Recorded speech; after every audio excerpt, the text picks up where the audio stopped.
The beautiful waters of British Columbia, Canada. We're in the magnificent city of Vancouver for the Molson Indy Vancouver. I'm Paul Page with Derek Daly. A lot of stories here. The Penske cars have not attacked this track well, qualified poorly. Al Unser Jr. had a bad case of food poisoning and missed all of Friday. And because of the food poisoning, he actually goes to the start of this race physically weaker than ever before. But he's not the only one struggling. Scott Goodyear, a bit like myself, battling the flu, but he's had temperatures in excess of 102 degrees. Nigel Mansell this week confirmed what we all knew. He's going back to Formula One. Now, we knew his IndyCar career was over. What we didn't know was over also is his personal relationship with his teammate Mario Andretti, particularly after the crash 2 weeks ago at New Hampshire. And there's Robbie Gordon, the pole sitter, the second pole of his career, but can he win? Well, we know he has the talent. Does he have the discipline? We think he does. He's convinced he does, but he has yet to prove it running from the front. Many great stories will follow up this afternoon. Let's take a look at the way they've lined up here today. Robbie Gordon's on the pole. He has 2 career poles, both in Canada.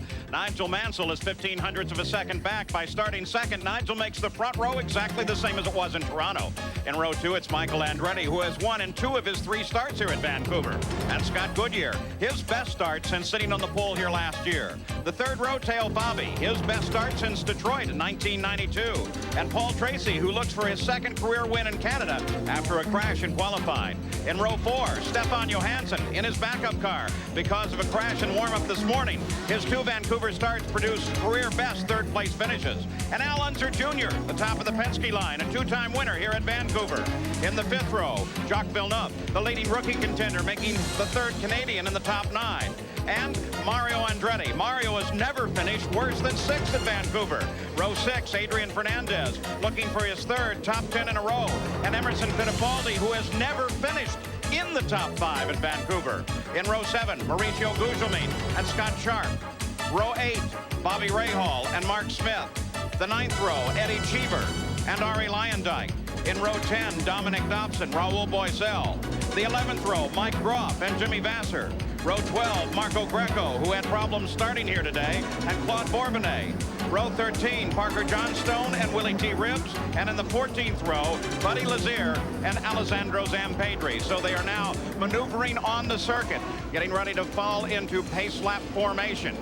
Here on the line today, 102 laps, 168.6 miles, a very short race for the Indy cars, and the fuel window should open after the 23rd lap. And if they run green all the way, fuel could very definitely be a problem here today. Now the alignment of the front row begins. There's Robbie Gordon on the right of your screen. Look at how close Michael Andretti closes in. This is a very significant day for Michael. He must do very well here today if he expects to stay in the championship points. The final turn before the pit straight. They'll have to come single file here and then quickly realign. Off of that last turn, Gordon and Mansell. Now the pace picks up. There's the green. Michael Andretti drops into 3rd place, chasing Mansell. Scott Goodyear is 4th. Al Unser Jr. comes up to challenge on the inside of Fabi. And so does Emerson Fittipaldi. The Penske car is moving up very quickly here. Watch the traffic jam here, under braking for this 1st gear hairpin on this 1st lap. Remember, tires are not warm enough yet. A good jump by both Fittipaldi and Al Unser Jr. on the start. 1st, 2nd, and 3rd remain the same. Then Goodyear, then Fabi. Stefan Johansson in that backup car doing very well. Fittipaldi very slow, exiting that chicane. Bozel, look how far back he is. But everybody clips the curb on the inside. This is the modified chicane, much faster, much wider than what was used last year. The 1st lap is now Fittipaldi coming in on an attack, as is the car of Paul Tracy. At the front of the field, Robbie Gordon leads across the line at the conclusion of the 1st lap. Paul Tracy, look at him as he came up through the field. There he is on the attack now, moving on, Teo Fabi. We're going to watch Johansson because you mentioned it earlier. He destroyed the car this morning in a warm-up crash. Very, very big crash, but so far this backup car seems to be to his liking. Field now beginning to string out a bit, but boy, look at this fight as Al Unser Jr. is all over the back of Mario Andretti. Battle here is for 8th place. Through the tunnel, not very dark. It's open on one side, but Al Jr. battling another liter of fluid put into his body through IV this morning by the doctors, by the medical doctors here up CART at Vancouver. But Al Jr. not physically up to par as he normally is. Teo Fabi once again in battle with Paul Tracy. Battle for 5th place. Fabi holds him off. There's Scott Goodyear just ahead. Johansson just behind. And he holds him off because he took that inside line, which is very unusual. Tracy maybe got to run down the inside, but he has to be careful. Tracy's already crashed a Penske this weekend. Yesterday during qualifying, clipped the chicane, clipped the wall, took the left front suspension off. He's got to be careful. This kind of performance is one of the reasons that you see a 3-car team being so successful, despite the fact that Al Unser Jr. missed all of Friday. They were able to use the 3 cars to their advantage on Saturday, going with different datum routes on each car. And the engineers report they got as much information out of yesterday as they would have had Al Unser Jr. been available all of Friday. Look at Tracy, varies his line. He goes outside Fabi to have a look, then he goes inside. Looks as if he may have a faster car. But you tell me how you can squeeze 2 cars together between the apex of these concrete walls. That is what is unique about street racing. Being at the front of the start is such a huge advantage. Now the point here, trying to make it up in these concrete canyons, is very difficult and very dangerous.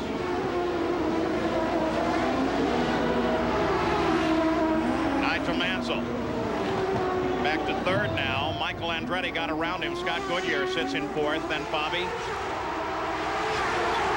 alongside the stadium here.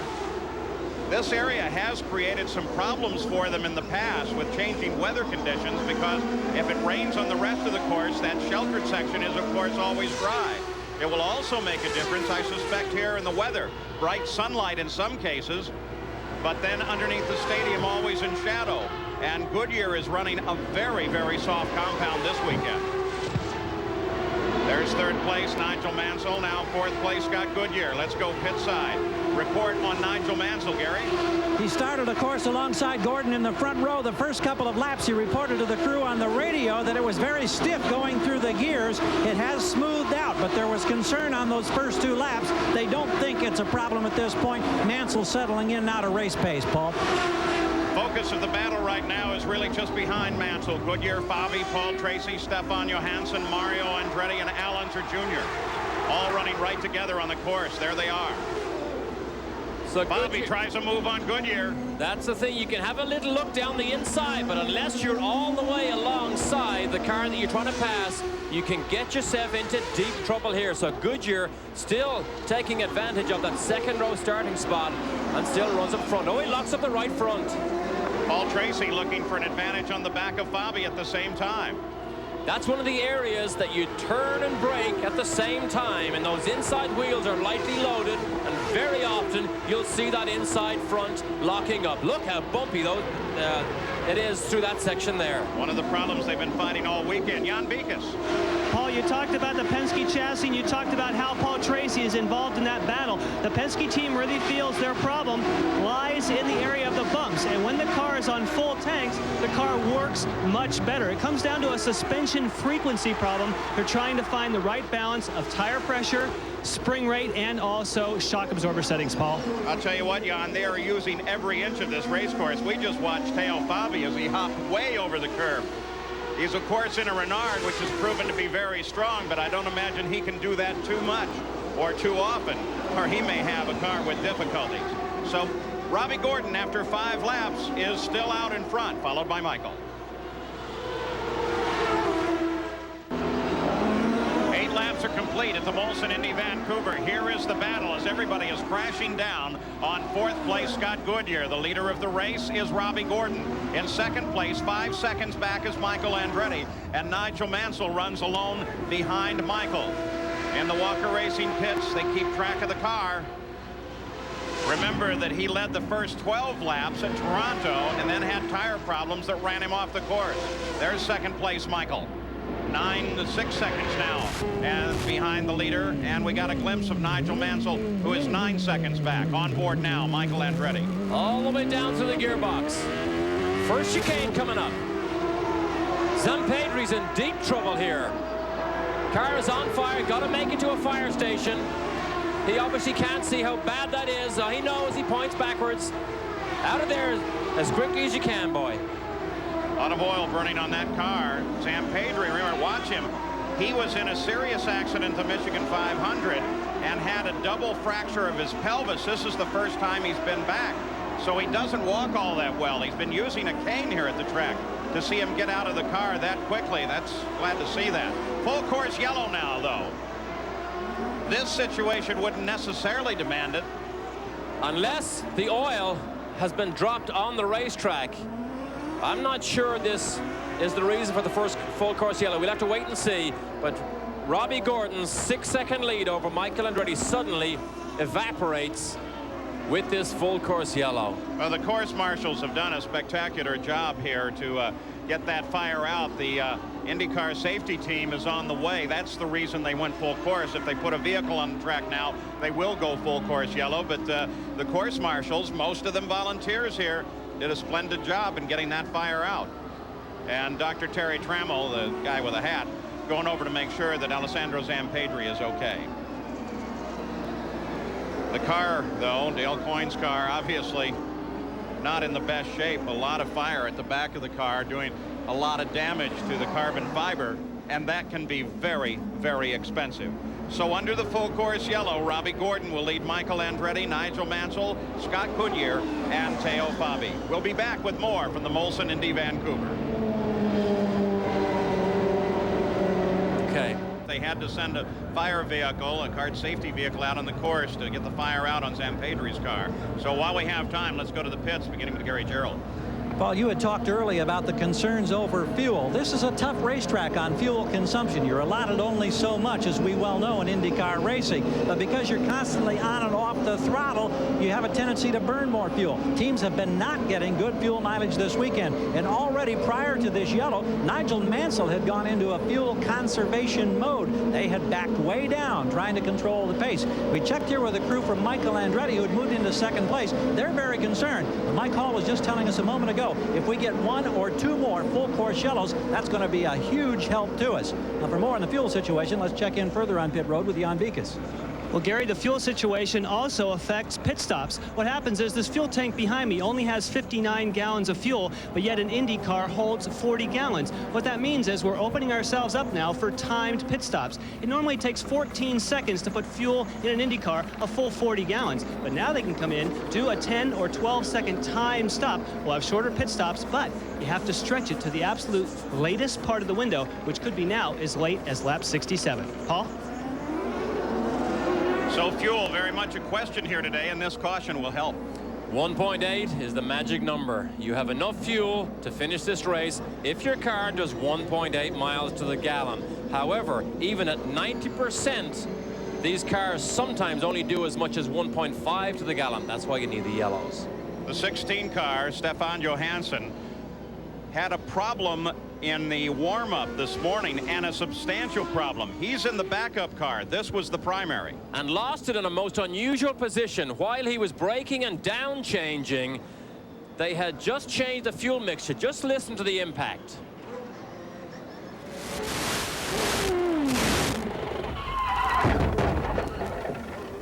Violent impact. The result of this, incredibly, the car was wrecked. He broke the concrete wall that he hit. What the team had done, they had leaned the engine down, and when Johansson tried to blip the throttle on his down changes, it would not blip. He grabbed a lower gear, dropped his foot off the clutch, locked the rears, and that was the result. He's in the backup car, which to me seems to be reasonably good. Well, he runs in 7th place, so it's running fairly well. Willie T. Ribbs comes into the pits, and they're going to the front cowling. Apparently it's not handling well. Let's take a look at the track layout here at Vancouver, Derek. One of the unusual things here, apart from it being incredibly bumpy, as we can see, is the braking zones are also turning zones, particularly down at the hairpin at both ends of the racetrack. There are 2 chicanes. This is the one that has now been changed. It was much tighter last year. They've opened it up, made it safer and wider, but the concrete walls are still so unforgiving here. 1.653 miles around, 10 turns. We've had 5 laps of caution thus far, and we anticipate coming back to green flag any time now. Gary Gerald? Well, we got a quick report on Willie T. Ribbs. They've made adjustments on shocks front and rear, and now he heads out pit road trying to get back where he can catch up with the field without losing a lap. Also, in follow-up to Stefan Johansson, that wheel had not turned on the backup car all weekend. A lot of concerns coming in. Tony Bentonhausen dismissed that, however, as they got set to go racing on the starting grid. Said, look, we ran this car at Mid-Ohio. We're very confident with it. We think Stefan can still be very, very fast in this backup car. The view from Nigel Mansell in 3rd place as they get ready to come back to green flag. See Gordon get sideways there under acceleration, but this yellow has really played into Michael Andretti's hands, I think.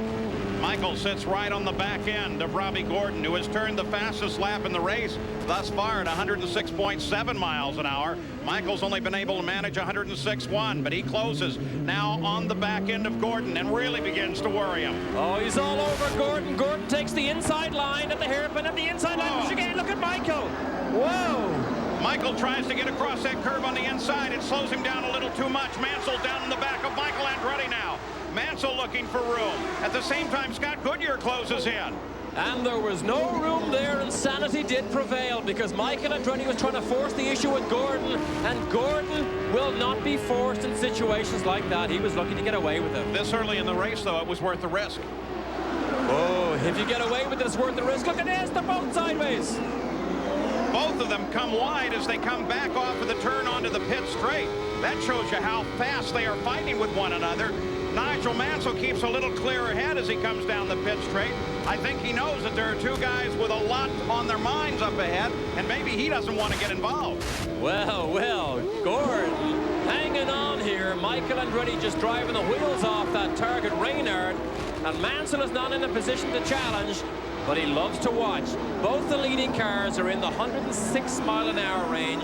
Mansell is yet to break out of the 104-mile-an-hour range. Here's where Michael tried it earlier. I think he may have learned his lesson that time coming out from under the stadium. Now Michael lays back in position. Jan Beekes, you have an update? It's happening. There we go, Paul. What turns out is that the reason Michael Andretti is so much more aggressive now is because in the early stages of the race, he had a big vibration. The team now feels that vibration was from rubber pickup. In other words, if you pick up some rubber on the pace laps, it caused a big vibration in the steering wheel itself. But that now is cleared up, and Michael Andretti has a lot more confidence. Paul? Again, part of the concern, Goodyear tires, as you saw a good replay of that situation. Now they're already overhauling some slower traffic, which could figure into the battle.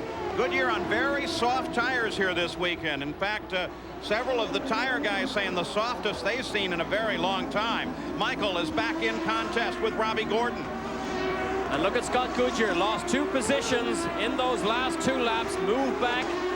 Fabi and Tracy did manage to claw their way by him, but Michael Andretti has taken the fight all the way to Robbie Gordon. This is good stuff.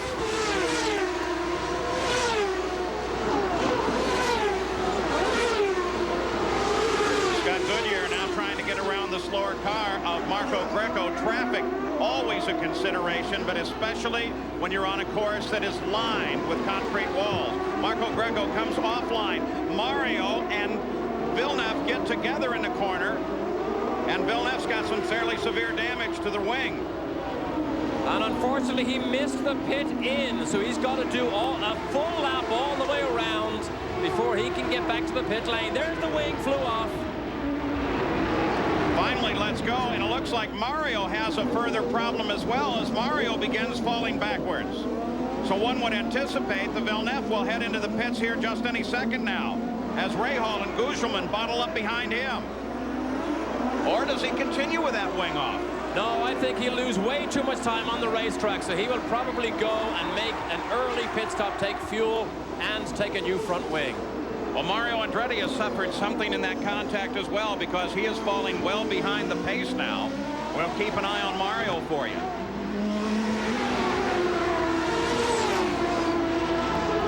Villeneuve, would he go for a turn in this time? The report from the course now is that Mario has a flat tire. Villeneuve headed off into the pits, and so does Michael. Michael has a problem with the right rear, and he is a long way from the pits. So Michael Andretti, a factor, sitting in second place, now beginning to fall behind, bringing Mansell up into second. An absolute disaster for Michael Andretti. Not that he got the puncture, but that he got it almost as far from his pits as you can be. He will be very slow. All the cars will fly by him. He has probably just taken himself out of contention. Parker Johnstone there being very careful as he comes around. Let's go pit side and Gary. Already the old nose and front wings off the front end of Jacques Villeneuve's car. The new nose is there. Now Mario Andretti with a badly shredded left rear goes by us to his pits. Parker Johnstone had already pitted. He had a puncture. They're waiting for Michael Andretti to our immediate right. We've got action everywhere down here, Paul. Suddenly unexpected. Well, Gary, when Michael Andretti comes in, you'll want to take a look at the coach work just ahead of the right rear that is shredded, because as he's been driving back, the tread on this tire has been flopping and doing some damage to the car. Jan Vikas, he's heading for you right now. Yes, we can see him, Paul, and I'm sure you have the same shot we do. That's about as fast as he can go. He can't even get up to the 80-mile-per-hour limit here in the pits. The crew is not only going to have to change this tire, they're going to have to check for damage on this car where it was rubbing. Yes, we can see Billy Camphausen right there telling the crew that, no, you have to fix this damage, the loose bodywork on the right rear. There, they just tear it off. Well, Michael Andretti, he's out of here. And it looks, Paul, as though from the outside, the car's okay. The view here from Nigel Mansell as that tire started going away. Nigel a little cautious on the approach, wanting to make sure that Michael would keep it under control. So Michael back on the track now, but it's taken him down to 19th position. He was in second, and look, he's just ahead of the leader. So Robbie Gordon leads it with Mansell 2.9 seconds back, followed by Teo Fabi, Paul Tracy, and Scott Goodyear, now with all of the action happening at the front of the field. 20 laps are complete. Vancouver, this could be a little fascinating. The leader, Robbie Gordon, the Valvoline car right there, is up on the back of Michael Andretti, who was second place, of course. Is he holding Robbie Gordon up, giving Nigel this advantage that he is getting now? Well, certainly he doesn't want to go a full lap down, mindful that full course yellows happen regularly on street circuits, so he will be desperate to stay ahead of Robbie Gordon. Now remember, the roles were reversed with Robbie Gordon and Paul Tracy at Mid-Ohio. Think of the controversy that happened there. Nigel Mansell. Boy, look at this traffic jam as Scott Sharp is being circulated around by Goodyear and Stefan Johansson. So Goodyear running 5th, Johansson running 6th, beginning to hang on as best they can. That's Al Jr. trying to fend off Fernandez. So keeping focus on this for just a moment, a bottleneck created by Sharp's presence there. Johansson running in 5th, Jr. was running in 6th, Fernandez 7th. Now Gordon, remember, is going to have to make his way through the traffic, is where Mansell would try and make up. But Goodyear has his hands full, as we can watch here with Stefan Johansson. Johansson in the 102-mile-an-hour range, which is off the pace, by 2 miles an hour off the pace of the leaders. To the pits once again, Jan Vikas. Talking about Robbie Gordon, Derek Walker said they told him to go to full fuel when he was racing with Michael Andretti. But now that he's working his way through traffic, they told him to lean it down. They're going to be conservative here during this portion of the race. Paul? Adrian Fernandez on the back end of Al Unser Jr.'s car. Adrian has had some spectacular results recently. Should be very proud of his drive for Gallus Racing. Dale Fabi, 3rd place, with Paul Tracy just behind him. And right from lap 1, this battle has raged here. Tracy, we thought, was a little bit faster than Fabi earlier. Fabi, who now wants to demonstrate how good he still is because he got his marching orders from Jim Hall, but he tells us he does have a very good offer for next year. He won't tell us who it is. And it's tough to try and guess who it may be. Speculation has it that a new team may be formed called Forsyth Racing, and Fabi has been successful with them in the past. There's the Villeneuve car now back in full form with the new nose on, though the pit stop was very costly to him and dropped him out of the top 20. Bobby Rahal, just ahead of him, runs in 10th place. Lots of speculation on what Rahal will use as a power plant for next year. There's a press conference next Tuesday. It's a brand new Honda that's in there for this weekend. In fact, Gary Gerald and I were kidding around with Carl Hogan because Rahal had some very strong runs on Friday. We said, Carl, what are you going to do if all of a sudden he wins with this thing? He just kind of rolled his eyes at us. It's not beyond the bounds of possibility for Rahal to win on a street circuit. Remember what happened in Toronto? Finishing second in the Honda that he thought he didn't have enough power on. But remember, he prides himself on having this car handling as well, if not better, than any other Lola-powered car on the racetrack. Jacques Villeneuve, who is in this fight, dropped to 23rd with that long stop that he had in the pits to make the changes to the nose of the car after his contact with Mario Andretti. And remember that both Mario and Villeneuve both back in the action.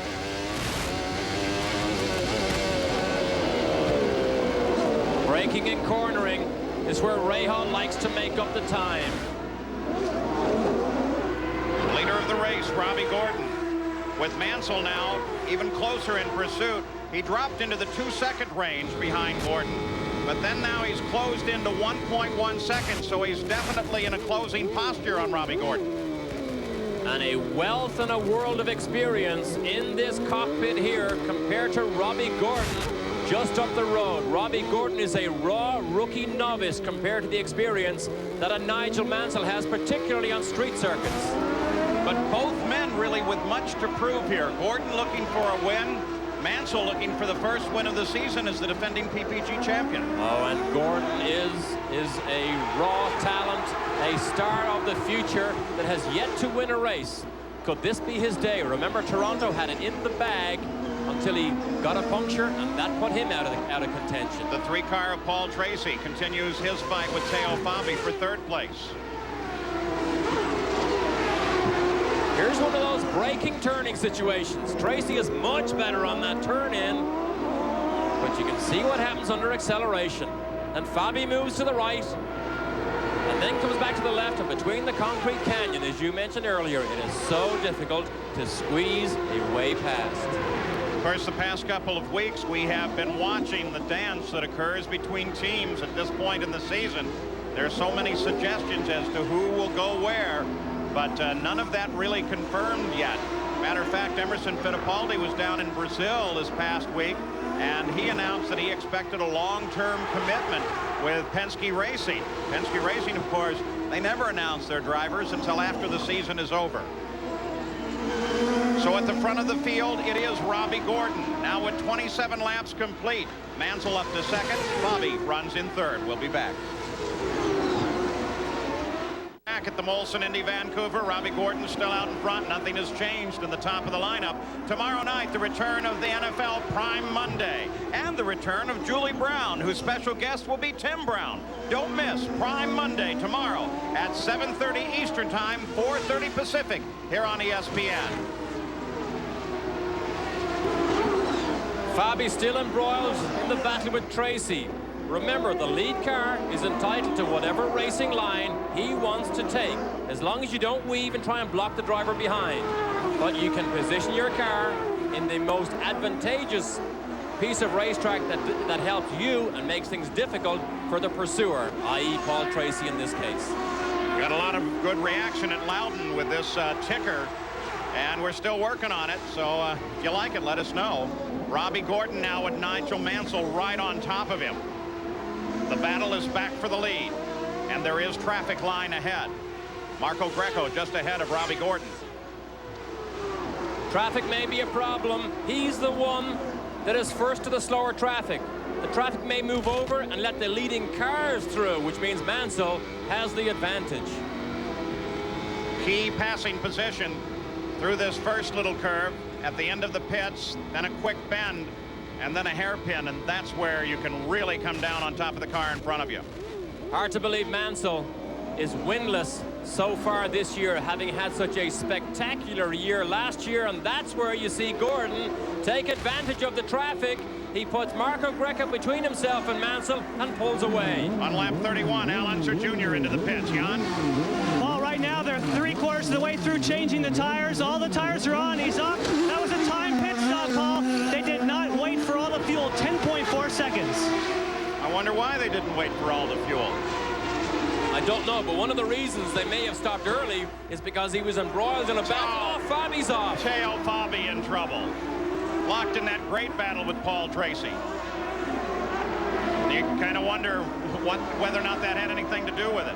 So the yellow flags fly on a local yellow at the moment.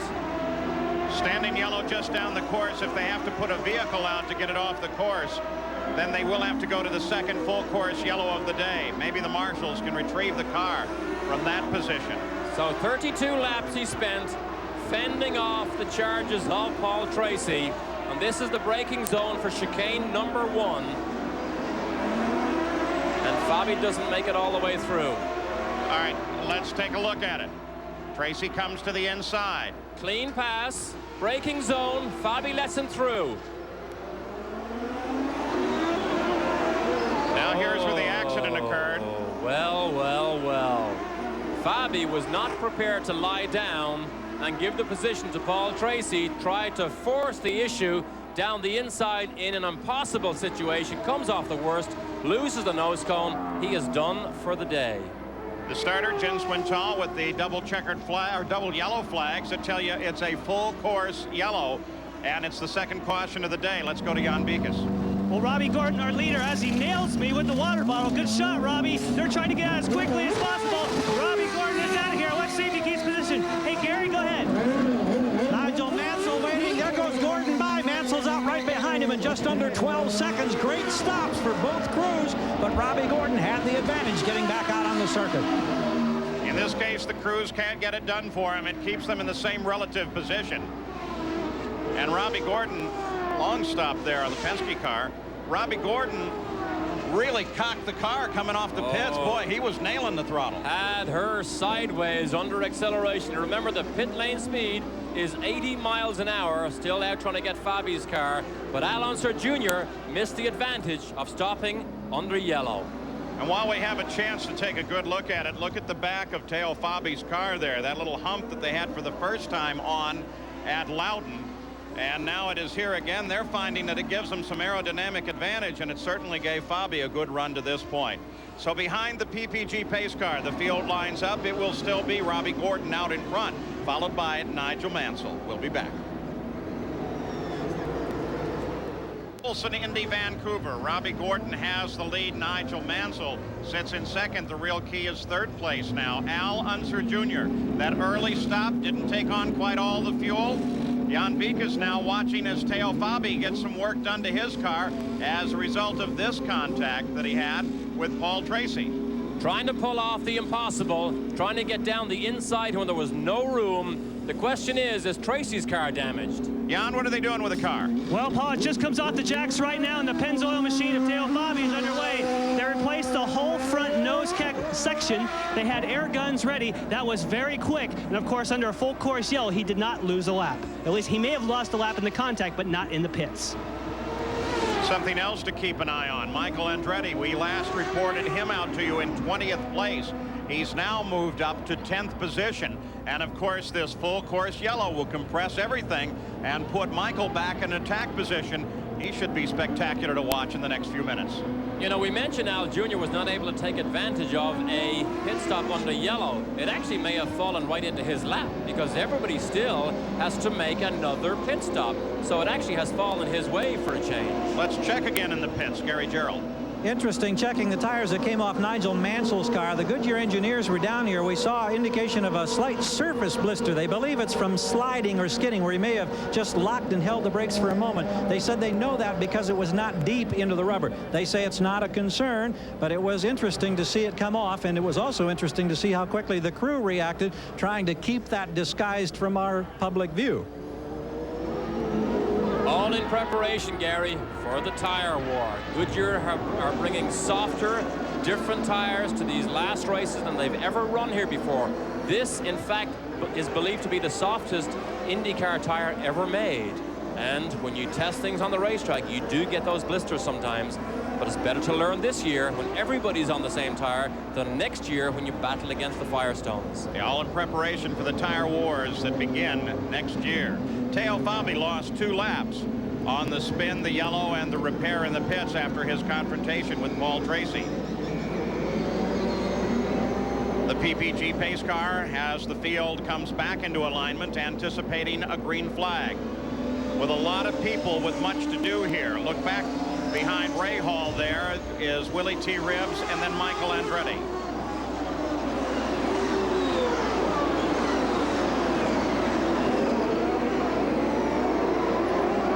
They come back to green, lap 35. Nigel Mansell on the charge.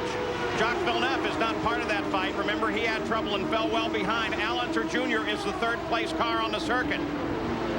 And of course, Michael Andretti sitting back in 10th. Look at Mario on the charge on the inside. And now everybody has those fresh tires. On fresh tires, Gordon was up in the 106-mile-an-hour range earlier. That is a mile an hour quicker than Mansell has run all afternoon.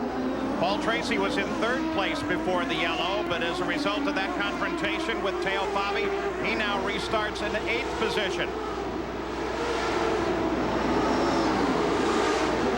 Goodyear still embroiled in that battle. You can see him back there with Johansson. Here is third gear chicane. Look at the cars kick sideways under acceleration.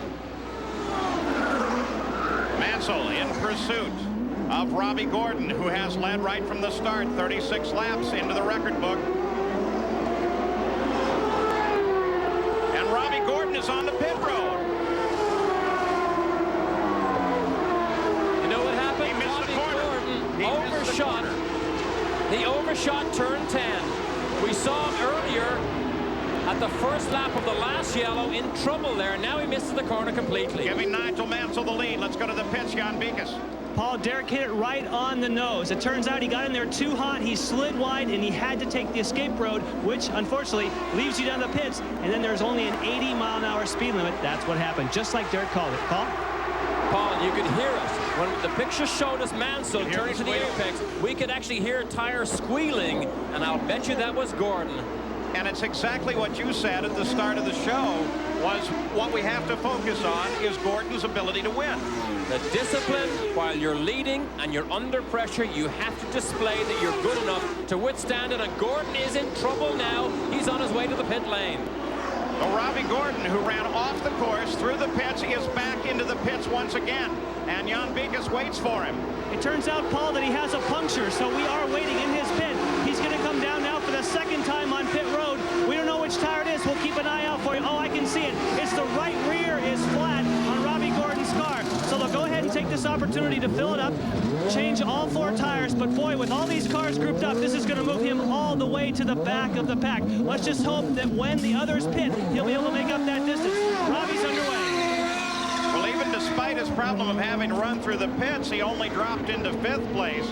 But this stop has been devastating. Now, in fairness to Robbie Gordon, he obviously blamed himself for that indiscretion also, but he may have had the puncture under braking for turn 10 in that last lap. That may have been the reason why he went down the pit lane, but he didn't know it, we didn't know it, and he didn't stop. Robbie Gordon fell to 17th place. Let's go to Jan. We can tell you why he had a puncture. There was white paint on the wheel, which means that Robbie Gordon did have contact, it looked like, with one of the concrete barriers around the circuit here, Paul. There was a report that there may have, in fact, been contact with another car on the circuit. We'll try to keep track of that. And, of course, what all of this does is brings Mansell into the lead. But look there, the 31 car. Second place, Al Unser Jr. Scott Goodyear is third. Let's remember back that at Toronto, then this is Toronto, that Robbie Gordon was leading the race and with no problems at all, and then suddenly, almost an identical situation, and away down the escape road he goes. There was the first golden opportunity he had to win an IndyCar race, and it wasn't to be. Those situations have been incredibly costly. Now Al Unser Jr. climbing on top of Mario Andretti as he tries to work his way through the field. Unser Jr., the second place car. Andretti actually running back in the order now, and not a factor as a result of his contact early on in this fight. And Jacques Villeneuve back on the tail of the lead lap, sitting just in front of Nigel Mansell, the leader. Folsom Indy Vancouver keeping an eye on third place Scott Goodyear. All over him has been Stefan Johansson for the past few laps. The leader of the race is Nigel Mansell. Al Unser Jr. is in second place. but he is sitting about 2, almost 3 seconds back from Mansell. So they're not in contact at the moment. And as a matter of fact, little Al is having all of his problems trying to get around Mario Andretti. Bourbonnais is in trouble. This car run by Dennis McCormick. He's obviously stalled the engine, trying to get people to come and push him. But again, it's the braking zone at the hairpin at the end of this long back straight. Here's how he got there. Lock up the rear brakes. Locked him up under braking, chasing Parker Johnstone into the corner. Gave Teo Fabi an anxious moment. And almost clips the rear wheels of Johnstone, but he does stall it and has to wait to get assistance from our very busy but very effective safety crew.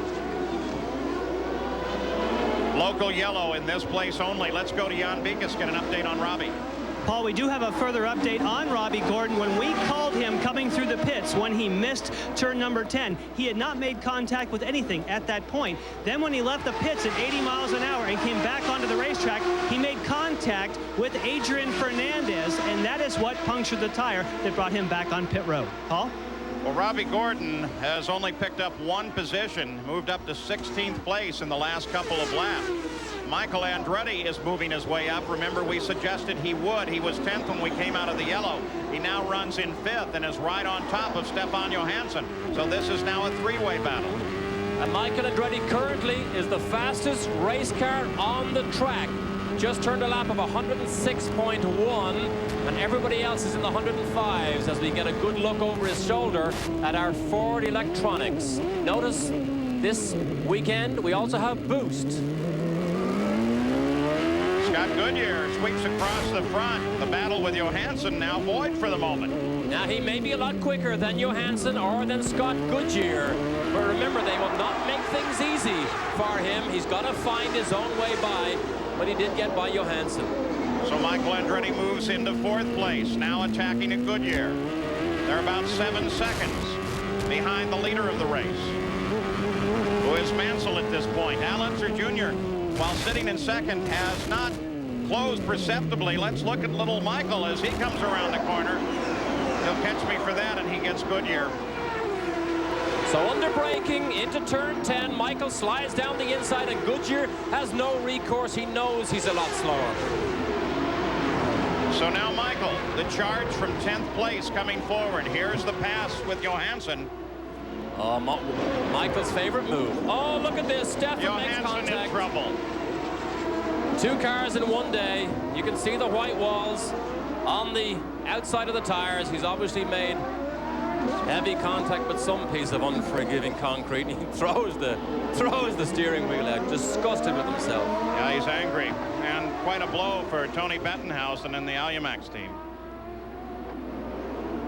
The primary car in practice this morning, here it is, under braking behind Scott Goodyear. Look at this. This is the same braking zone. He locks up the fronts, loses his steering, and clouts that outside wall because he had nowhere to go.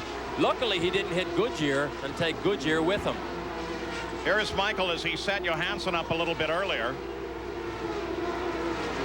When a car gets alongside, nothing you can do about that. There is nothing you can do. And of course, that's the key corner. If you're going to set that pass up, you do it right there. Here's the pass that we saw from the in-car camera. This is turn 10.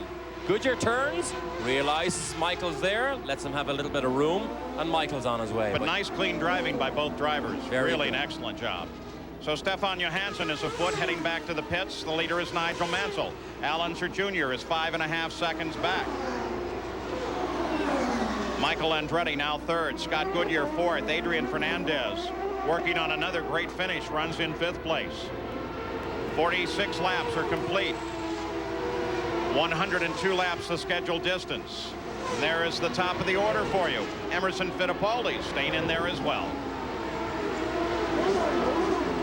Cincinnati, Vancouver, Michael Andretti on the charge. There's Al Unser Jr. and he pushes him aside. Michael Andretti moves into 2nd place. Al Unser Jr. back to 3rd. So the action continues here. The defending champion David Frost travels to Glen Abbey Country Club in Oakville, Ontario for the first round action of the Bell Canadian Open. Coverage begins Thursday at 4 p.m. Eastern.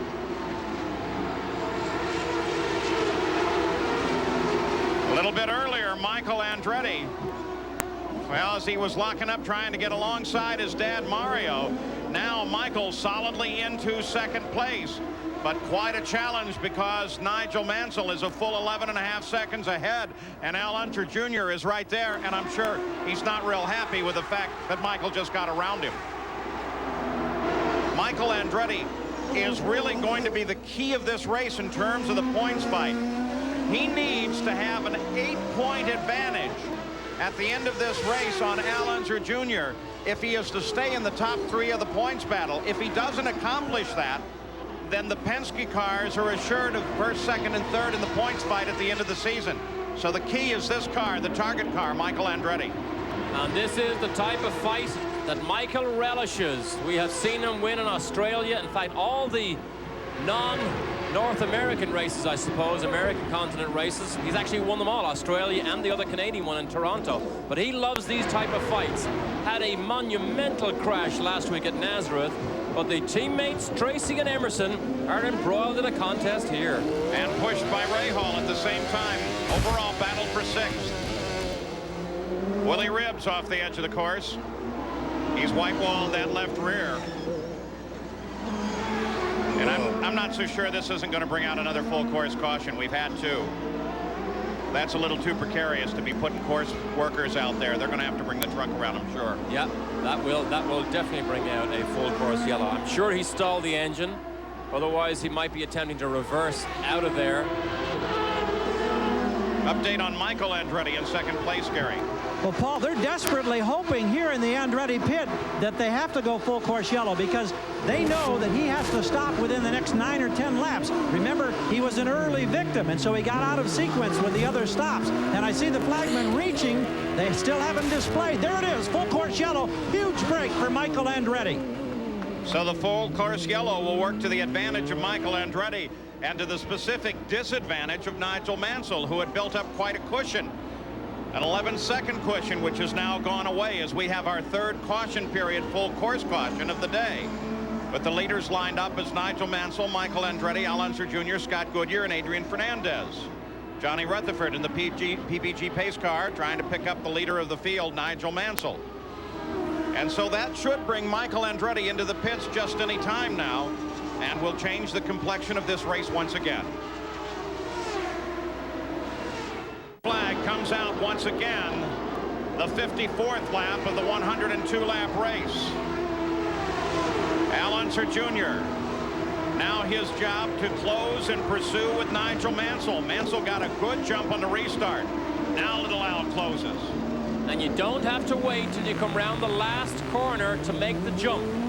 You clearly saw Mansell made it at the tail end of the earlier lap, not just around that last turn 10. On board 4th place, Adrian Fernandez. 3rd place, Scott Goodyear just ahead.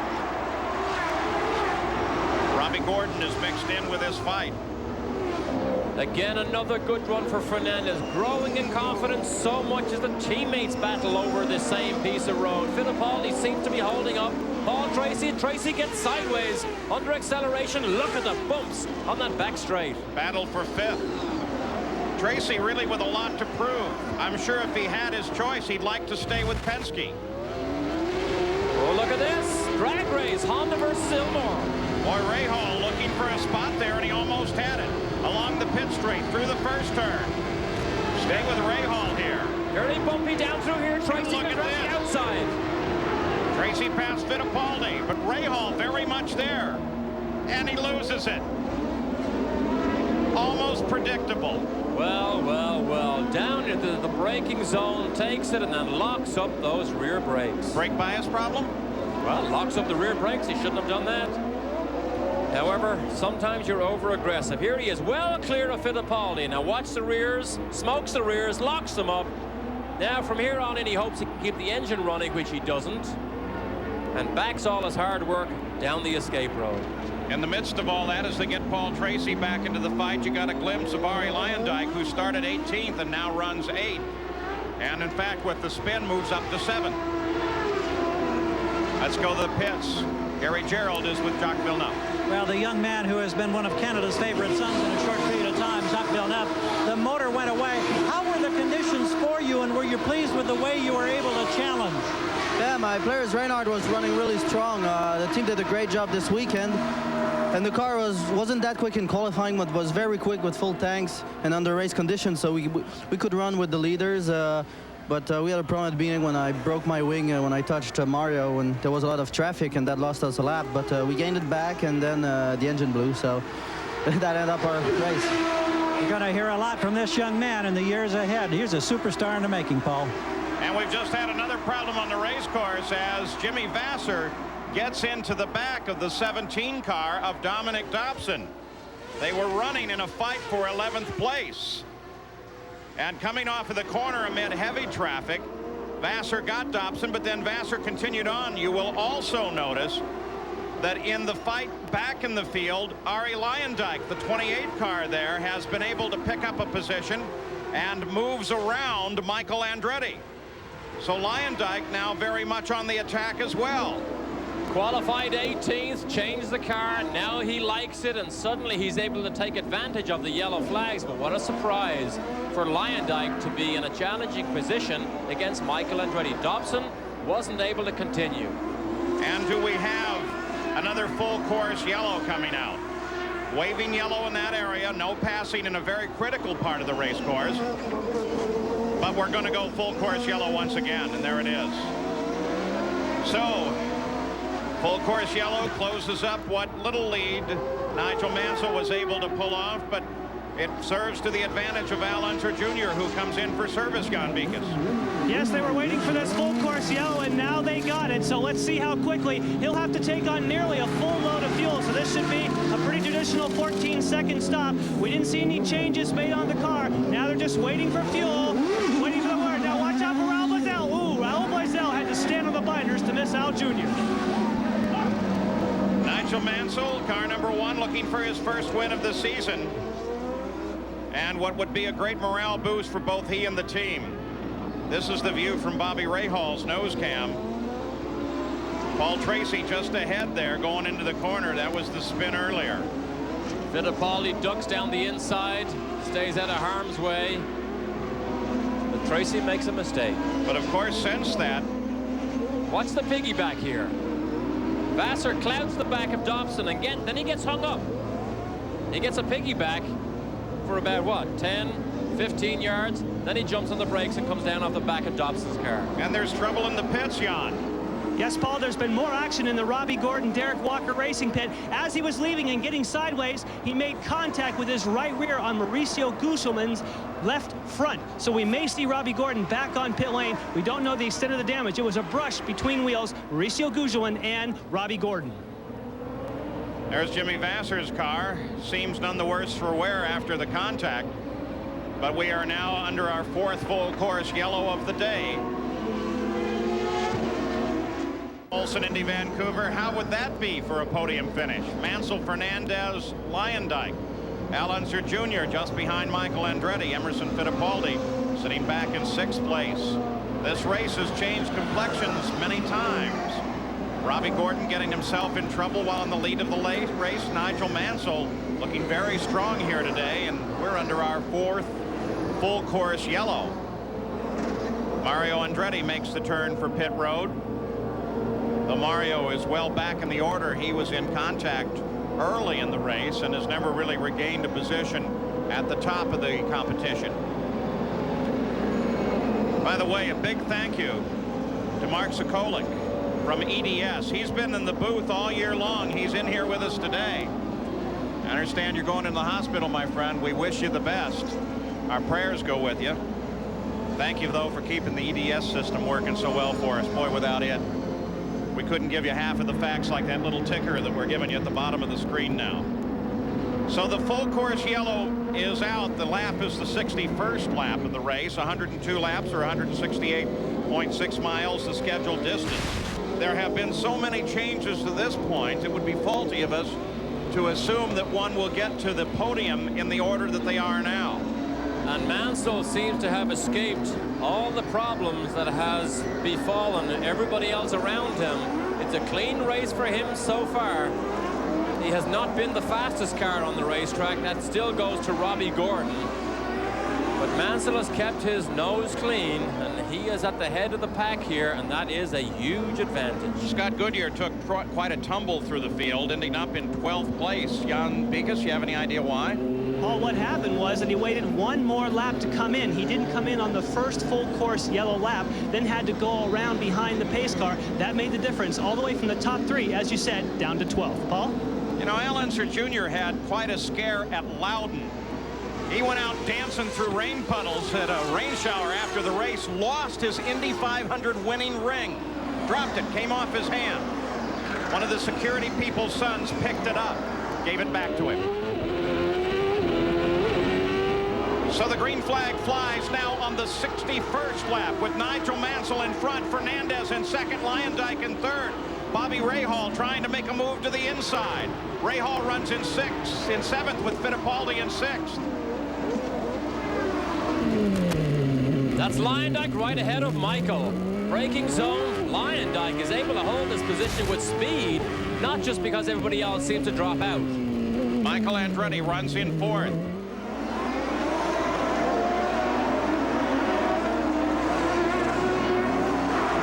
Robbie Gordon picking up quite an advantage on this set of yellows as well. Now runs in eighth behind Rahal. You have to be so careful. All the full course yellows that we've seen so far this afternoon has to play on the minds of the likes of a Rahal who's been through all this before. Behave yourself and be careful, because there are valuable points available this afternoon that could be had by just not getting yourself into trouble. And don't count Rahal out. Remember, he had a good result, a second place at Toronto. Very similar circuit to this one. Quick glimpse there of Bozell. We haven't seen much of Bozell in the Duracell cars. He flies through our picture there. He's now in the top 10, running 10th for Dick Simon. There he is right there. 3-year deal with Duracell on that car. And Dick Simon, in fact, has the first of the 95 Lolas already on order. Which they have to manufacture a little earlier this year because the season opens at Miami next year a lot earlier than they ever have. On board with Adrian Fernandez, Delco Electronics telemetry. And what an improvement we have seen in this young man from Mexico. Filling the shoes of Al Unser Jr. and Danny Sullivan, two of the biggest names of the sport. Gallus moved to one of the lesser-known names of the sport, had a lot of confidence in him. And this man is coming on in leaps and bounds as this season goes on, beginning to demonstrate that under pressure, he is exceptionally good. A graduate of the Indy Lights series. Best finish was 6th at Mid-Ohio. Michael Andretti into the pits. Jan? Out there. Sorry, guys. We were down getting an update on Ari. I'm sorry. We'll have to call that one from the booth. Sorry. So Michael Andretti into the pits. Tire change. He was running in 8th place when he came into the pits. There's your leader, Nigel Mansell. Something must have been wrong there with Michael to have to make a full stop so soon after a full course yellow. Yeah, trying to get a glimpse on the car to see why they may have done that. I'm sure Jan and Gary will keep track of it for us. Look at Lyondike. Well, they're both having a great day, Lyondike and Fernandez. Best run of the year for Ari Lyondike, who's another driver that's uncertain as to what his future will be next year. He does not have a contract, but he chases the Gallus car of Fernandez, who does have an ongoing contract. Here's the braking zone. Whoa, and Lyondike comes a little bit wide. You can see a bit of tire smoke come off the back of Adrian Fernandez as his back end comes loose in the corner. Let's get an update on Ari Lyondike from Jan. Well, Paul, it turns out that Ari Lyondike elected not to stop. So he is, yes, running up there in the front in position 3. But Ari Lyondike will be on pit road later. So at the moment, it's not representative. Gary? Well, Michael Andretti thought that he had a vibration. He thought he had a tire going down. He took the precautionary steps, came in, made the change. Tire didn't go down. Tough call for Michael Andretti. Took him down to 13th place. We ride with and watch the battle for second. And remember, our top 3 cars, Mansell, Fernandez, and Lyondike, only made one stop, so they are very light on fuel at the moment, which makes them much faster in relation to other cars who have made their stops. Rahal runs in 6th, doing everything to get over the back of Emerson Fittipaldi. Coverage here today, the host broadcaster, CBC of Canada, providing these pictures to you. Emerson doesn't make it easy for Rahal. He breaks in the middle of the road, making it impossible for Rahal to try and sneak down the inside. So Nigel Mansell has a 2.7-second lead over second place, Adrian Fernandez.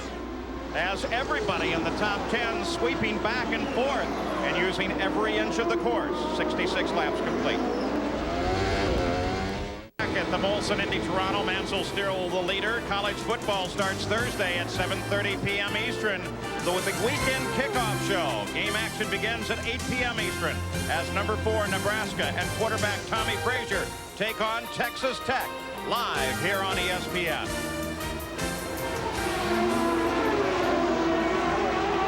And Dominic Dobson really slides the back end. Here's how he got into this position. Contact with Mark Smith. Begin to fight over the apex of the corner, and Dobson obviously slowed it right down. And watch the wheel spin here.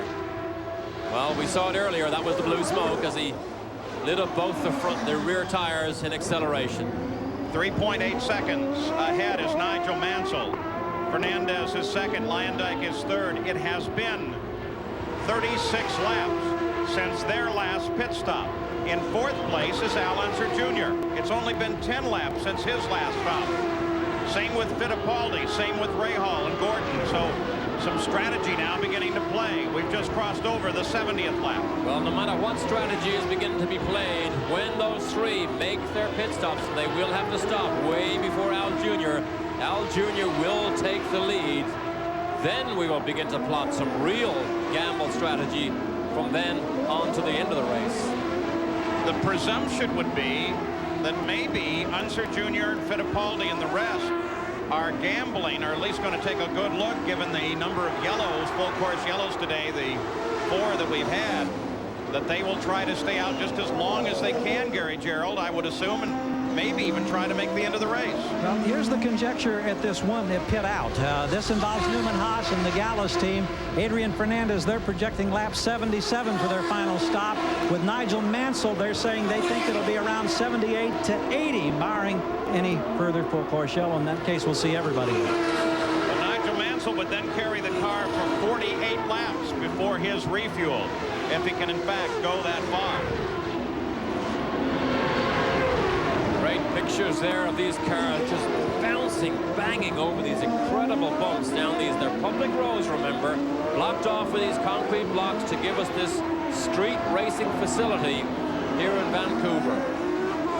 Site of the Vancouver World's Fair. In fact, there's still much evidence of that in the pavement here. But an area that is growing up. A stadium right in the middle of the track now that will be the future home of the Vancouver Grizzlies, the latest addition to the NBA. And quite a modern stadium it's going to be. I understand there's going to be television sets at each chair in the stadium. And the car that you saw in trouble hitting Mark Smith earlier was Dominic Dobson's. They are sponsored this weekend by the Grizzlies. The whole area, when we first started coming here, was rather desolate and ideal for a racetrack. But now condominiums and everything going up around the track. So next couple of years here, you're going to see a lot of change, and it's all going to be beautiful. Mansell leads it. Running in second place is Adrian Fernandez. And that looks to be Dobson sitting by the edge of the course. On board with Fernandez now. Delco electronic telemetry. We all watched that fire that could have been horrifying at the Michigan 500, where again Fernandez could have won that race as the whole day unfolded when people began to fall out right, left, and center. But Fernandez beginning to give the type of display at the end of a season that will mark him as a man to watch in the future. The Delco Electronics telemetry as he comes down into the 30-mile-an-hour range on the tightest part of the course. And turns back under the stadium. Don't get a lot of telemetry out of the stadium there. Emerson Fittipaldi runs in 5th place.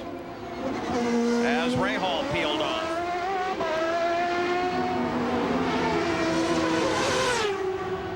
Fernandez is 4.2 seconds back. But remember, the first 3 cars all due for a stop. Perhaps as close as 6 laps from now, as long as 7 or 8. He's going to have to hope he gets some help from yellow flags, because Alonso Jr. is not that far behind him. He's only about 12 or 13 seconds behind on the road, which means Mansell cannot stop and get back out again and still hope to keep the lead. The first of our top 3 to stop, Arie Luyendyk into the pits. On the 74th lap, he was running in 3rd. The stop is routine, as quick as they can make it. The stop being controlled by the fuel load. Great run, though, by Luyendyk's team, led by Salin Candela, backed by Eurosport, the cable television sports outlet in Europe. With 12 cars on the lead lap, Luyendyk came back into the fight in 10th place. This can be the danger zone here, Paul, when you get so much traffic, because there is only a certain amount of room, and they try to squeeze too many cars into that room. And Michael squeezes safely down the inside of Fabi, both in Reynards. Michael Andretti still runs in 11th place, though. He seems to be stuck on that point, and he needs a much higher finish.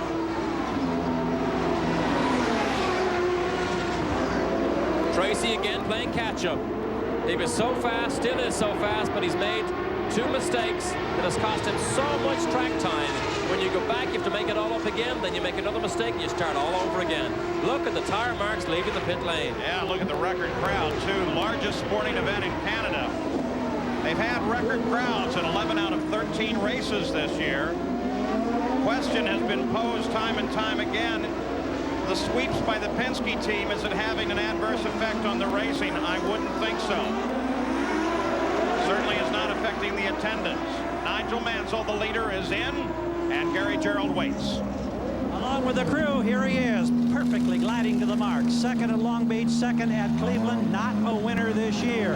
Only 3 remaining IndyCar races in his career. He wants desperately to get to the victory podium today. Little problem getting the fuel line out, but they get it just under 12 seconds. A nice stop for the Newman Haas team, and Nigel Mansell's back on course. But Adrian Fernandez picked up the lead and then is apparently out of fuel, would be my guess.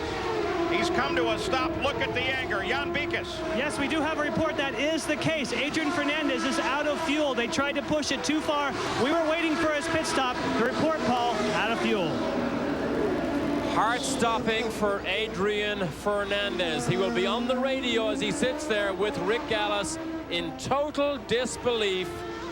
Having just taken the lead, it all comes to nothing. And what that will do is turn the lead over to none other than Al Unser Jr. Just exactly what he needs in his fight for the championship. He can't wrap it up this weekend, but he can get very, very close. Suggested that Michael Andretti needed to be a good 8 or 9 points ahead of where he started this race in the overall scheme of things. He currently runs in 9th. It doesn't look like he's going to get there, and that seems like it is going to narrow the battle for the top 3 positions in the PPG Championship down to the 3 Penske cars. You know, the engine management system does so much more now than just run the engine. Ford is using a 9th butterfly in the engine to help drive the driver with other concerns. Let's go to Jan Bikas. Well, Paul, the name that they use for that is ABC, which stands for automatic boost control. You talked about that 9th butterfly. There's 8 butterflies that work each individual cylinder, then the 9th one that helps trim it. What they do now with this ABC is they can run just a little bit of higher boost and then use the automatic boost control with that 9th butterfly just to trim it right to 45 inches. But it opens up a new avenue if you use the whole engine management system. They come up now with what's called the quick shift. A driver normally does not hold his foot on the floor. You have to just lift your foot slightly to go up through the gears. But now with this engine management system, the ABC, it gives you a quick break in the torque, so you do not have to lift your foot off the floor. It senses a driver trying to shift. So it's not an automatic gearbox, but it senses a driver pulling back, gives it just a blip in the engine, and it supposedly makes shifts now 1/10 of a second instead of 2. And of course, what it also does You can now pre-program your speed in the pit lane using this system. You know why you haven't seen many drivers break the speed limit? You can actually pre-program this system that no matter what the driver does with his throttle, the sensor, now it's not a speed wheel sensor because that can be termed as traction control, but the engine knows what gear it's in. It will not allow the car to go more than 80 miles an hour if the driver has the button on the steering wheel pressed. Al Unser Jr., the defending champion here, is now in front. He assumed the lead when Adrian Fernandez developed his problems. Another question as the season goes along, where are different drivers going? Gary, you got a guy would like to know where he's going. Here's a guy that definitely like to know where he's going to be next year. Maybe he already knows. Maybe he'll share some information with us. Danny Sullivan behind the sunglasses as always, missing the IndyCar season this year, but I know you've got some strong possibilities for 1995. Well, I've got some very good, strong possibilities, but I can't really discuss anything now. We're pretty close on a couple of things, but I don't want to jinx anything by talking about it. Are we talking about a full season of IndyCar racing? Full time in 1995 and 1996. How tough has it been this year having to set out and particularly watching the success of your former employers, the Penske team? Well, it's difficult when anytime you're on the sideline. Of course, I've been busy racing for Porsche and Alfa and some stock car stuff, but it's just not the same having a full-time regular drive. And then we've been down in the hairpin the whole time today, and it's been pretty exciting down there, and you really want to get back out and go. Do we expect a decision before the end of the season at Laguna Seca? Oh, sure. We'll be announced hopefully within the next couple of weeks. Okay, we anxiously await. Danny Sullivan will be back next year, Paul. That cinches it. There's got to be a guy down there that writes pat answers for all these drivers, because that's answer number 3 on what are you doing next year. I can't talk about it, but it's going to be really exciting. So the PPG pace car, Johnny Rutherford, former IndyCar champion at the wheel, 3-time 500 winner, and 2-time Indy winner, Al Unser Jr. just behind him, leading the field around, followed by Fittipaldi, Bobby Rahal, Robbie Gordon back up into 4th now, and then Paul Tracy. And we may be about to see a war break out because all these cars in a battle for position are virtually all in a line here. So the last 20 or so laps could be even more exciting than what we've seen so far this afternoon. Well, you have to think, too, of the pressure within the Penske team now. With Michael not doing very well, they can begin quite a battle for the championship on their own.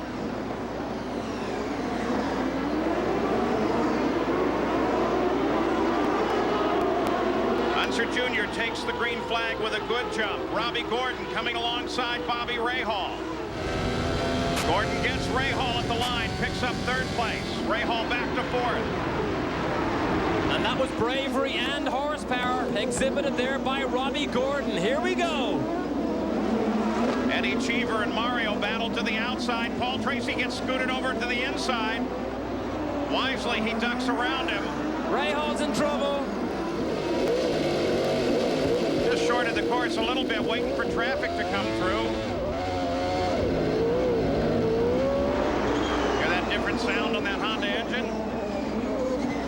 Brand new Honda this week. Honda as yet not announcing what team they will be with next year. They say they're doing a lot of waiting and listening. So Rahal, who started the lap in 3rd place, lost the position to Gordon down to 4th. Now he's all the way down to maybe even outside the top 10. And keeping an eye on the track of Robbie Gordon. Now 2nd. Boy, take a look at that run. Oh, there's a fight going on here. It's Ford horsepower versus Fittipaldi in the Ilmore. Mario's not in the fight, but he's not going to move aside. So Mario battles with Fittipaldi. Tracy sitting just 1 car back behind Eddie Cheever in A.J. Foyt's car.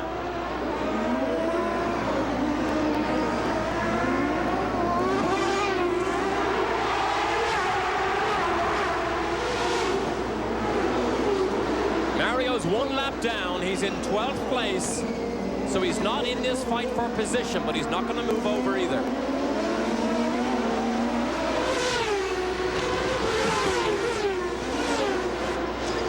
Eddie Cheever, the 14 car, is 19. But feeling very racy, too, as he is now sandwiched between Fittipaldi and Tracy. This is that onboard from Bobby Rahal's camera. Perched right out on the nose. That's Robbie Gordon to the outside. That was the bravery move we mentioned earlier. However, it was probably an advantage with the 4 horsepower. But Gordon now has clear sailing between himself and Nigel Mansell. 4.2 seconds behind Mansell. Jan Beekes? We checked in with Carl Hogan on the Bobby Rahal situation. They said the smoke that you saw was from overcooking a corner and locking the brakes. They feel the power plant is okay, but obviously very discouraged about losing those positions. Let me correct that. 4.2 seconds behind Unser Jr. Wonder what Sigmund Freud would do with that slip. Robbie Gordon, he's always spectacular. He has been doubly so today. Started on the pole, led early. Problems took him into the pits, well back into the field. Now he's back up in second place, chasing little Al. There's Mansell there. Al Jr. clear in the lead. There's Mansell there, still embroiled in the battle. He's running 5th, has to catch Tracy. It won't be easy. Remember, Mario Andretti is not in this fight. He's a lap down, running in 12th place. Not in the fight, but very much a factor.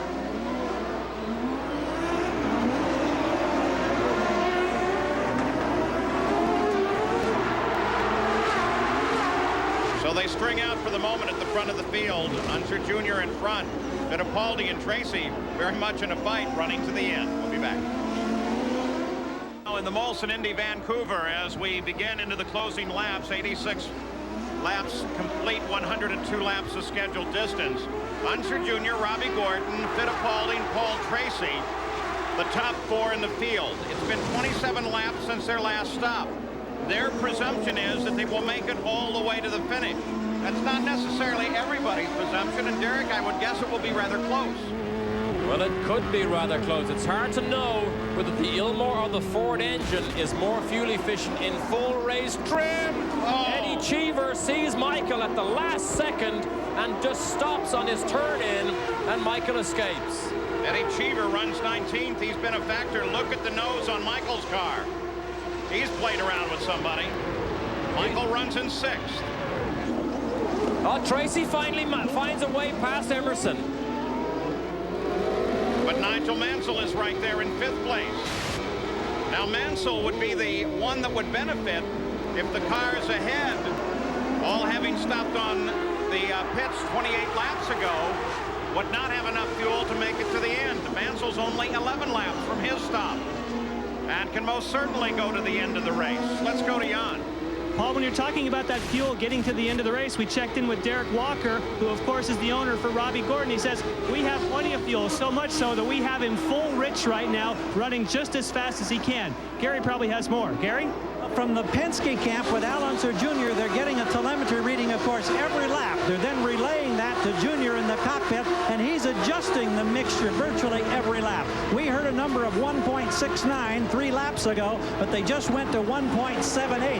That means they're excellent, but they still know it is going to be very, very, very close for Al Unser Jr. as to whether or not he'll have enough fuel. And you see that change in the top 5 as Mansell and Michael Andretti both get around Fittipaldi. You got a great picture too also of Michael, how a driver has to work so hard. He turns the steering wheel, takes his hand off, changes gear, and back onto the steering wheel again to fight it through those chicanes. I tell you what, you really have to hand it to Eddie Cheever and AJ Foyt's car. He's having a great run here, though he's a lap off the pace. He's staying with these leaders. Ford electronic telemetry here on board Michael.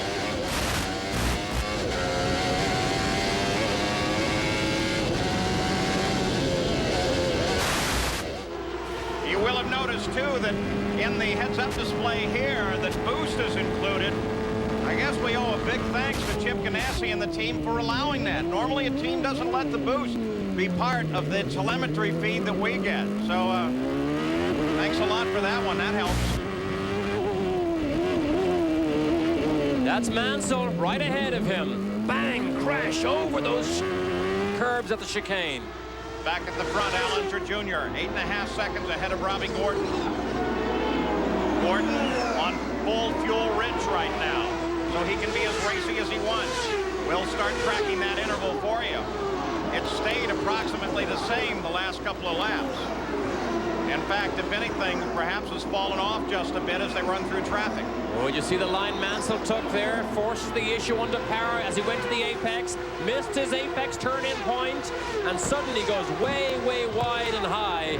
That would have lost him precious time in his chase at Tracy.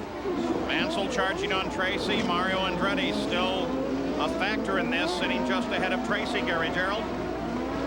Emerson Fittipaldi trying to nurse it. They think they've got enough fuel to get here, but it's a short shifting process. They won't confirm that he's short shifting. We understand he is. He's doing everything in his power to conserve the fuel. They said he made a mistake and he simply got past. We don't know if the fuel conservation has resulted in him getting past. That's the interesting question with time running out.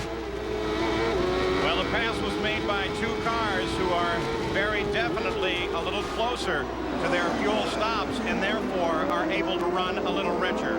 Al Unser Jr. 8 seconds out.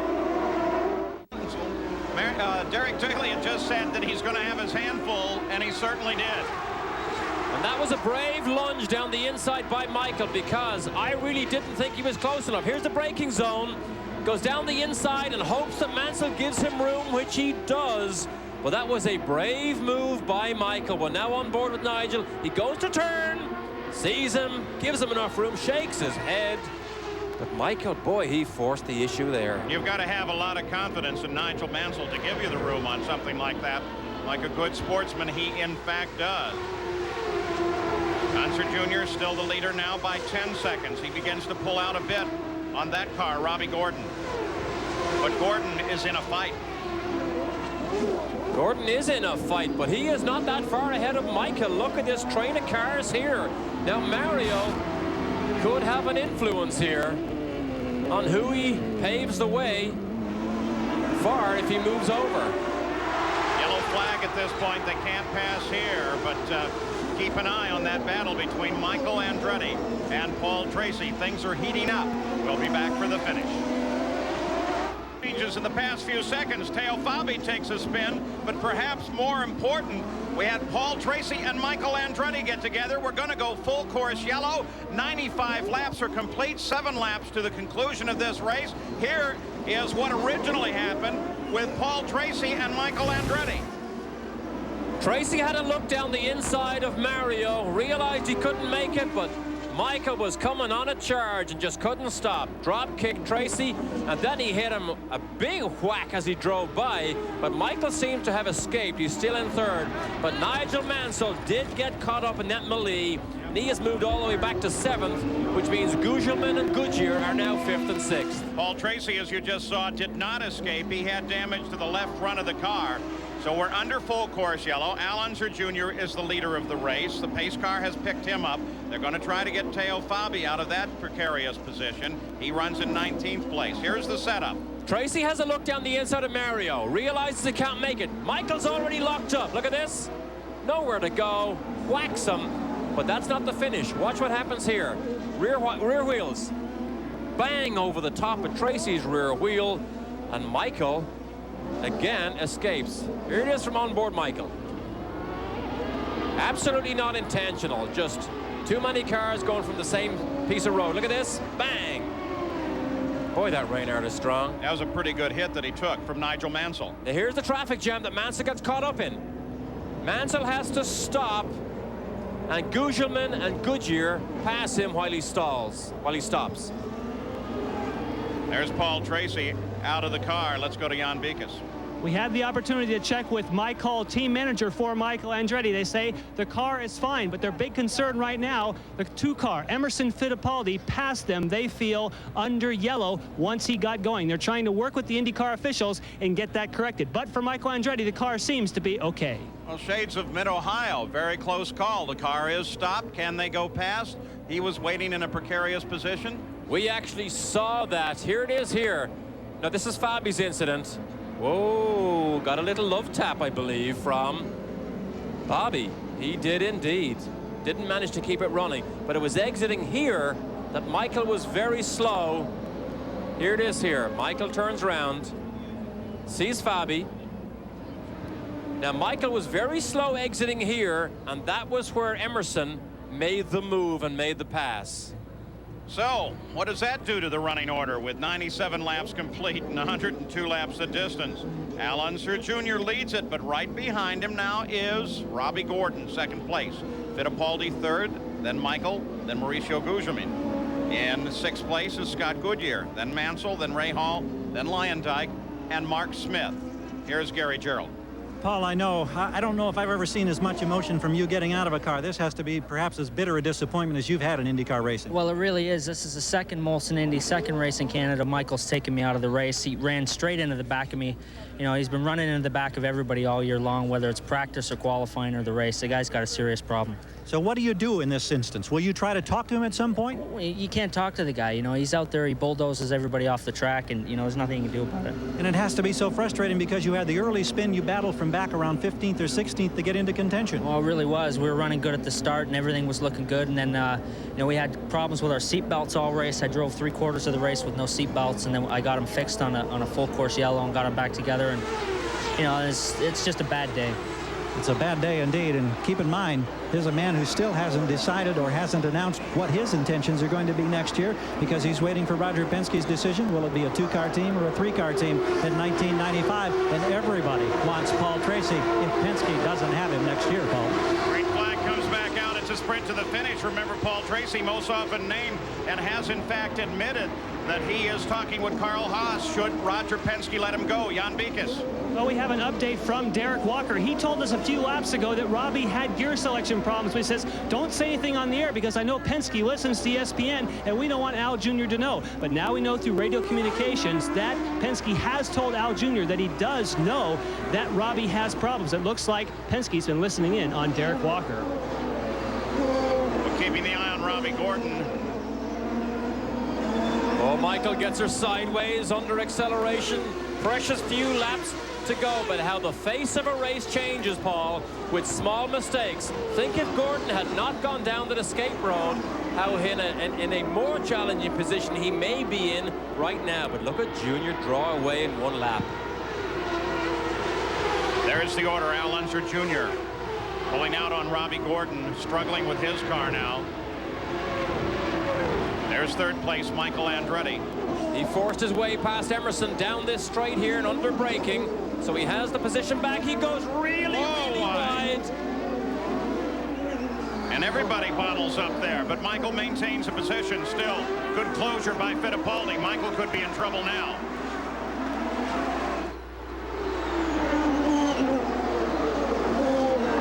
Mario Andretti, the 6 car, not on the leader lap, not part of this fight. Neither is the 14 car of Cheever with Mansell right behind him. Mansell trying to pass Scott Goodyear. Did he get by? Got past him. Did he get by? He did.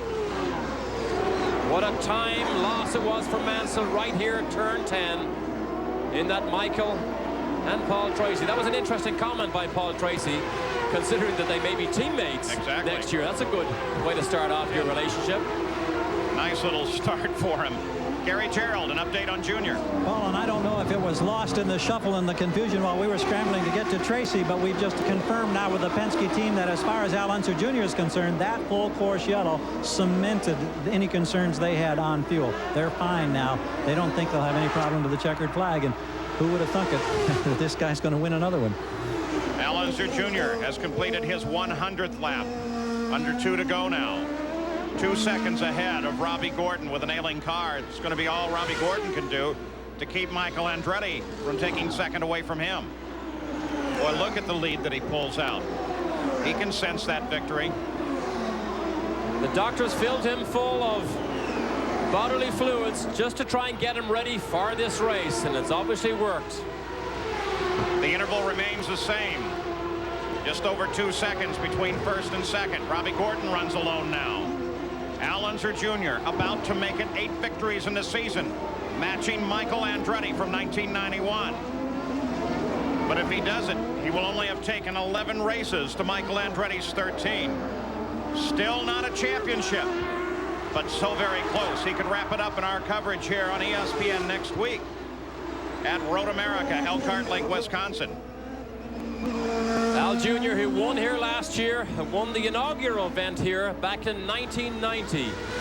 So So he knows what it's all about, but that's how close Robbie Gordon has come to winning an IndyCar race. He's what, 2.5 or 3 seconds behind. Only 2 names have ever appeared in the winner's point here in Vancouver. Al Unser Jr. has done it again. The other name would have been Michael. Robbie Gordon finishes in second. And Nigel Mansell gets together with Fittipaldi. And that's going to devastate a 4th and 5th place finish and bring Scott Goodyear forward into 4th. Guzman forward into 5th. On the very last lap, these two are together. They're trying to get at each other by the looks of things here. 2 former world champions. Teo Fabi creeps past. Emo pitches his wheel all the way across the track.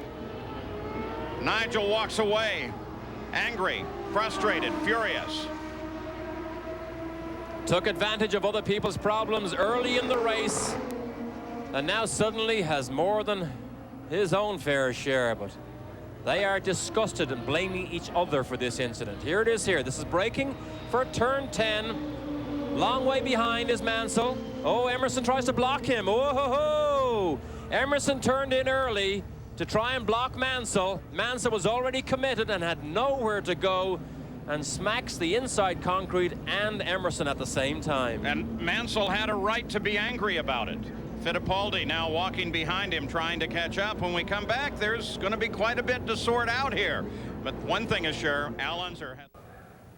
Well, the Molson Indy Vancouver is over, and what a race it was. They'll talk about this one for a while. Al Unser Jr. has scored his 27th career win. Here's Gary Gerald. In this most improbable season, Al Unser Jr., did you at any way think on Friday when you were sick in that hospital or in the hotel room that you couldn't get on the race car, that you might be on the victory podium winning your 8th race this year?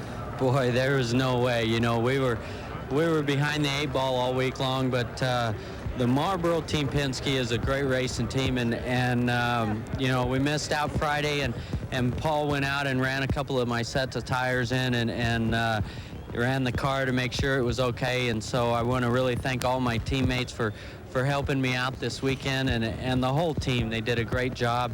And Roger himself, he called this race perfect, and so I'm sure glad I'm with him. He's hurting, but he's happy. Chris? Well, here's the order of finish. Big changes there at the bottom of the top 5 with that confrontation between Emerson Fittipaldi and Nigel Mansell, and that'll play into the championship point battle as we look through the entire order of finish here at the Molson Indy Vancouver. Mauricio Guzman, he scored his best career finish, so congratulations to him.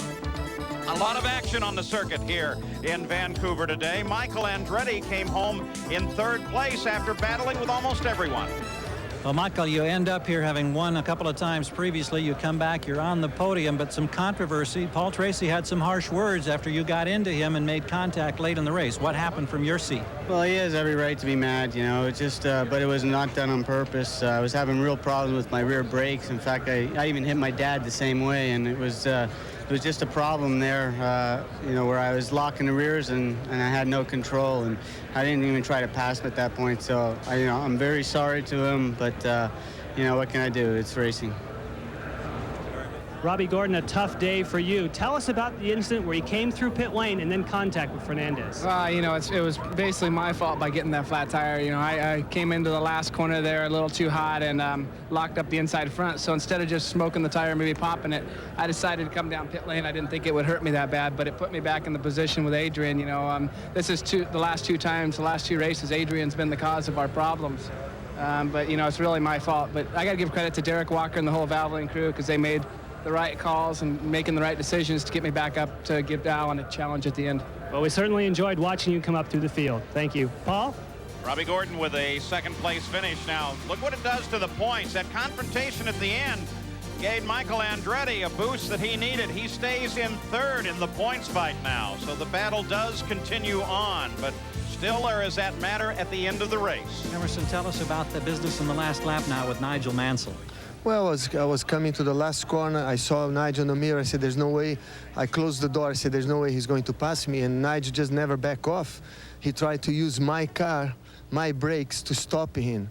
And, you know, my car is not a ghost. It's a solid piece of metal that was on the track. And between my car and the wall, there was not enough gap for him to go through, and he just made a big judgment mistake, and I'm very disappointed because Nigel is a champion. He should never do that. He don't need to do that to win race or to gain any position. What was the exchange between you and Nigel as you both got out of the cockpits? No, I just was very mad with Nigel. Nigel said that he was committed. I mean, he was committed to stop using my brakes. Thank you. Paul? They were both angry Nigel Mansell was not available for an interview. Derek, it's now your call. Mansell had no hope of pulling this pass off. Emerson is exactly where other people will be on the last lap. Mansell, to my mind, is to blame here for this incident. So, the Molson Indy Vancouver, a lot of confrontation and some interesting changes. It takes us to 1 week from today at Road America. Live coverage at 1:30 Eastern here on ESPN. So long from Vancouver.